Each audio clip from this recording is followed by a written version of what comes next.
네, 안녕하세요. 직원직설 2분입니다.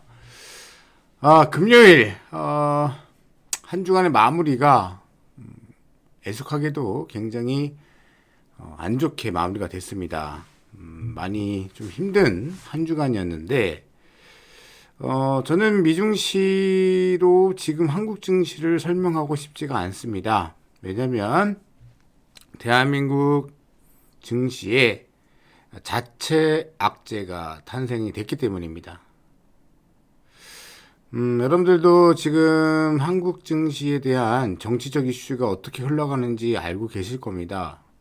항상 이 부분을 말씀을 드릴 때 제가 매우 조심스러운데 결코 정치색을 밝히는 것이 아닙니다. 주식 공화국 입장에서 말씀을 드리는 거고 우리는 한국에서 한국 주식을 매매하고 있지만 외국인들의 시선이 매우 중요합니다. 근데 여러분들도 아시다시피 구속에서 풀려났죠. 풀려났고 헌법재판소에 선고가 계속 늦춰주고 있습니다. 지금 원래는 3월에 끝났어야 될 게 계속 늦춰지니까 흘러내립니다. 지금 이 흘러내리는 부분은 트럼프 노이즈가 20%라면 한국 자체적인 악재가 80%입니다. 저는 지금 이 현실을 목도하면서 대한민국 정치에 대해서 혐오감이 불러일으킬 정도로 너무나 참혹하다라는 말씀을 덧붙여 드립니다. 여러분들이 외국인이라면 지금 현재 대한민국과 같은 상황 속에 놓여 있는 한국 주식에 대해서 긍정적 마인드가 생길 수 있을까요? 저는 아니라고 봅니다. 실리레도가 제일 중요하다 말씀을 드렸고 탄핵 과정 겪어왔고 탄핵되니까 오히려 증시 상승 나왔고 당연지사 파면이 돼서 새로운 리더가 뽑혀야 되는 과정에서 그것이 헌법재판소 때문에 올스톱이 되어 있습니다. 그들 간에 무슨 정치적 이권이 달려있는지는 모르겠습니다. 그러나 경제적 측면에서는 계속 앉은 자리에서 마이너스가 나고 있는 게 한국 증시가 아닌가 싶습니다. 많이 애석합니다.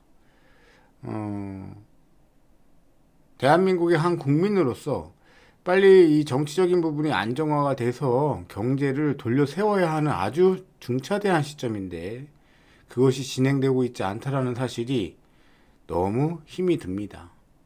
그래서 저는 저점도 잡아드렸고 시황도 잘 맞췄지만 지금부터의 시황은 이제 저의 손을 떠날 것 같습니다. 정치인들의 속내가 어떤지 저는 모르고요. 또 헌법재판소 재판관들이 어떤 생각인지 도무지 알 수가 없는 상황에서 외국인들 시선에서는 형편없는 국가, 그죠?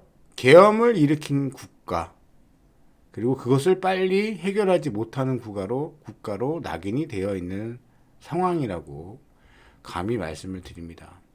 희망을 아직 품고 있습니다. 왜냐면 여러분들도 아시겠지만 4월 18일에 2명의 헌법재판관이 퇴임이 잡혀 있습니다. 이 말인즉슨 4월 18일까지 전에 어떠한 결론을 내줘야 한다는 얘기죠. 만약에 결론이 파면이 아니면은 대한민국 증시는 끝없는 하락으로 시작이 될 겁니다. 파면이 늦게 나오면 늦게 나올수록 늦게 나오는 기간 동안에는 한국 증시는 계속 흔들릴 겁니다.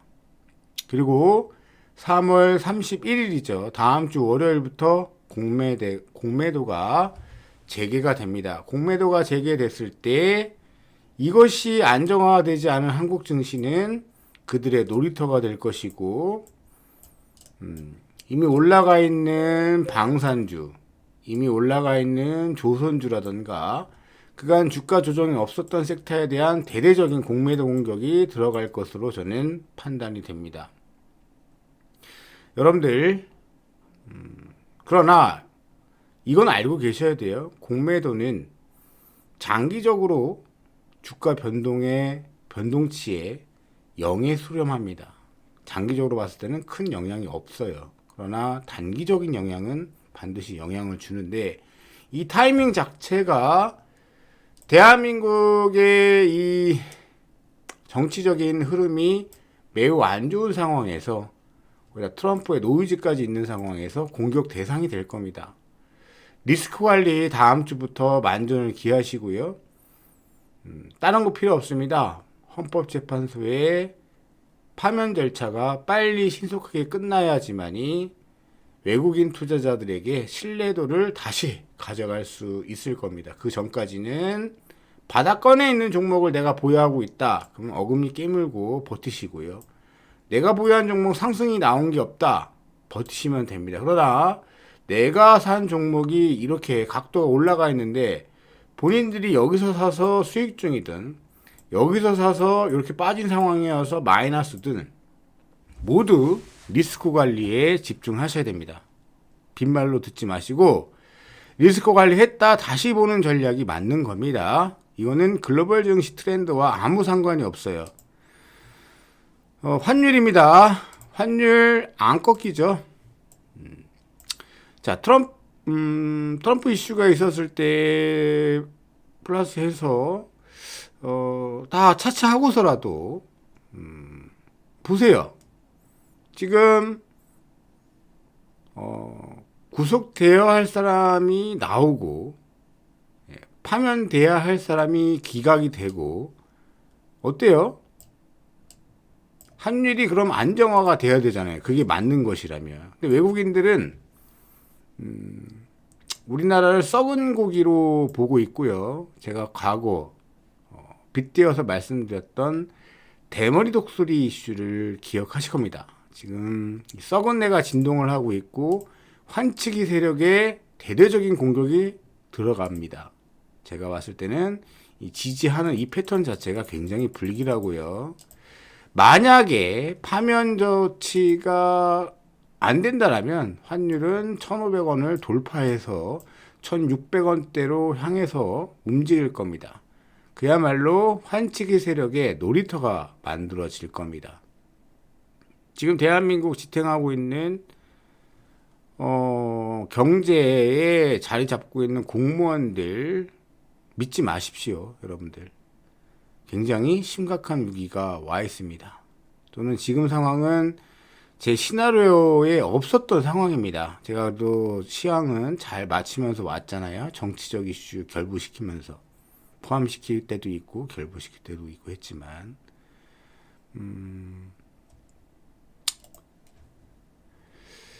3월 안에 선거 안 하면 뭐 노동자들 강력투쟁 돌입한다. 그러니까 이게 무슨 얘기냐면 월요일입니다. 월요일 날 파면, 근데 지금 뭐 헌재에서 어떠한 선고일 기일도 안 나왔으니까 월요일부터 민주노총이 또 대대적으로 시끄럽게 또 나라를 흔들 겁니다. 그러면 공매도 공격은 더 가세하게 될 거고요. 근데 이 민주노총이 투쟁을 한다고 해서 이 투쟁을 폄하할 수는 없는 거죠. 우리가 폄하하려고 한다라면 헌법재판소를 폄하해야겠죠. 그들이 직무유기를 하고 있는 것이니까요. 우리 재용이 형, 삼성전자 우리 재용이 형이 중국도 방중을 해서 시진핑 만날 계획도 짜고 있고 중국과 투자 확대를 또 하려고 하는 아주 절체절명의 순간인데 국가 정세가 그것을 따라주질 못하고 있습니다. 너무나 안타깝고요. 한한령 해제 기대감이 있는 지금, 중국의 시진핑이 빗장을 풀려고 하는 지금 리더가 없습니다. 부디 이 작금의 대한민국의 현실을 법조인들, 그 다음에 공무원들이 남의 일 보듯이 보지 말고 정말 한국이라는 나라를 위해서 힘써 주셨으면 좋겠습니다. 이거는 정치색을 이야기하는 것이 아니라 정말 대한민국 그리고 주식공화국의 입장에서 다시 한번 말씀을 드립니다. 저는 이 사람이 무섭습니다. 베선트. 베센트라고도 하고 베선트라고 하는데 미국 국무장관이에요. 제닛 옐런의 뒤를 이어서 국무장관이 됐죠. 이 사람이 누구냐면 조지 소로스가 영국 환치기로 영국을 무너뜨렸어요. 영란은행을 무너뜨렸었죠. 소로스가. 이때 같이 소로스 옆에 있던 사람입니다. 이 사람이 트럼프의 경제 책사로 지금 와 있는 거예요. 그러면 배웠던 것에 대한 눈이 어디에 가 있을까요? 그래서 저는 이게 너무 무섭고, 과거 우리나라가 IMF를 맞았을 때 환치기 세력들한테 호되게 당했고, 국가 경제가 붕괴되기 하루 전까지도 국가는 달러만이 있다, 아무 일 없다라고 계속 이야기를 했죠. 물론 지금 당장 IMF처럼 그때처럼 우리나라 경제가 무너진다는 건 아닌데 이들이 썩은 내를 맡았다라는 게 저는 걱정이라는 겁니다. 우리나라 환율 보세요. 지금 별로 다들 신경 안 쓰고 있죠. 환율이 지금 1,400원대 후반대에 있다는 얘기는 과거 금융위기 때 수준을 유지하고 있다는 얘기입니다. 언제든지 손가락 한 번만 튕기면 순식간에 무너질 수 있다는 얘기입니다. 원화의 가치가 말입니다.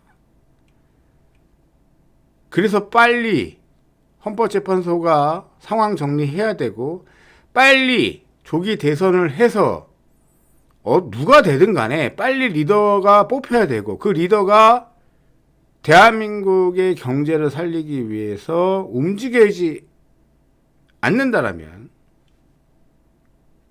매우 불안한 시국이다. 지금 계엄 이후에 그 이후서부터 제가 시황을 계속 말씀드리면 지금까지, 근데 잘 될 거다라는 말씀을 계속 드려왔지만 지금 헌법재판소의 움직임이 이상합니다. 상식적으로 납득이 되지 않는 상황이기 때문에 이것이 잘못됐을 경우 다음 주 31일 월요일부터 공매도가 재개되는데 그들의 놀이터로 변질될까 두렵고, 이미 이 대머리 독수리들은 썩은 내를 맡았다. 환율 공격이 들어올까봐 심히 걱정이 됩니다. 일단 4월 18일까지의 시간이 있는데 하루라도 빨리 결정이 나야지 시장이 저점이 나올 것 같습니다. 주말에 웬만하면 제가 긍정적 시황을 항상 드려왔죠, 여러분들. 근데 이거는 이 분위기는 제가 정확하게 전달을 해드려야 될 것 같습니다. 우리 구독자분들한테. 아마 이렇게 시황 브리핑 하는 영상은 찾아보기 어려우실 거예요. 근데 그동안에 저의 시황을 믿고 보신 분들이라면 적어도 헌법재판소의 판결이 나오기 전까지는 리스크 관리 내지는 절반 정도의 현금을 확보하면서 밑에서 다시 잡는 전략을 생각하셔야 돼요. 내 종목 지금 마이너스 몇 %인데요? 그거 따지지 마십시오. 아시겠죠, 여러분들? 냉철하게 파악하시고, 이재용 회장과의 중국의 교류가 기대가 되고 있고, 한한령을 해제하려는 중국의 움직임. 근데 중국은 상업용 우주전쟁도 지금 본격화하고 있습니다. 중국은 올해 최소 로켓 6기 첫 발사한다. 무슨 얘기예요? 로켓 관련 테마색들 여러분들 관심 갖고 계셔야 됩니다. 시장이 어렵지만 헌법재판소의 판결이 나오고 있지 않지만 이 트렌드는 기억을 하고 계셔야 돼요. 우주항공 쪽. 그래서 우주항공이라고 해서 하나 에어로스페이스 또 이미 제한 들어서 급등했던 한국항공 우주를 보라는 게 아닙니다. 아시겠죠? 이 업종에 대해서 관심은 유지하고 계십시오. 제가 때가 되면 말씀을 드릴 거고, 이미 치확행에서는 언급을 드렸었죠. 힘들 냅시다. 근데 저는 오늘 좀 부정적인 말씀을 드려서 죄송합니다. 근데 이 사실은 적어도 우리 구독자님들이 다 직시를 하고 계셔야 되는 현실입니다. 제가 더 바짝 긴장해서 이겨내 보도록 할게요. 그러나 잊지 마세요. 다음 주 월요일부터 리스크 관리 시작하셔야 됩니다. 그러나 메모 별표 5개, 다음 주 주중에 헌법재판소가 언제 선고하겠다라는 선고 기일이 나오면 그때 판결을 떠나서요, 선고 기일이 나와야 돼요. 언제 판결을 하겠다라는 선고 기일이 나오는 시점, 거기가 브레이크가 걸리는 자리입니다. 제가 더 노력할 테니까 여러분들도 긴장 놓치지 마시고 리스크 관리에 만전을 기하시기 바라겠습니다. 자, 마지막으로 이미 내가 보유하고 있는 종목이 쭉 빠져 있다. 그런 종목은 리스크 관리 필요 없습니다. 내가 보유하고 있는 종목이 각도가 우상향이 돼 있다. 그런 종목은 무조건 분별 갖지 마시고 리스크 관리. 매도해서 현금 확보입니다. 그리고 헌법재판소의 판결이 완료될 때, 선고일이 잡혔을 때 저점 잡고 들어가는 겁니다.